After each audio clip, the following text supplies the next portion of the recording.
Turn your Uber rewards into delicious meals with our lightning-fast guide on using Uber Cash on Uber Eats. First things first, open up your Uber Eats app. Make sure you're logged into the correct account where your Uber Cash is held.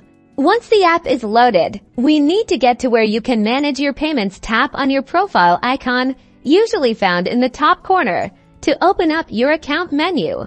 From the account menu, tap on the payments or wallet option. This is where all your payment methods and stored credits are managed. You'll see your available Uber Cash balance right here. This is the amount you've earned or received that you can now spend on your favorite food. Now, let's find something delicious. Browse through restaurants, select your meal, and add your chosen items to your cart. When you're ready to check out, head to your cart.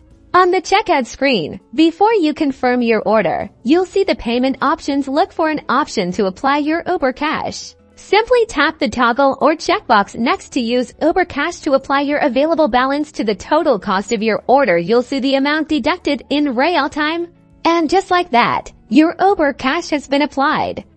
Now, just confirm your order, and your tasty meal is on its way, paid for with your earned rewards. It's that easy to use your Uber Cash on Uber Eats and enjoy your next meal without dipping into other payment methods. Happy ordering!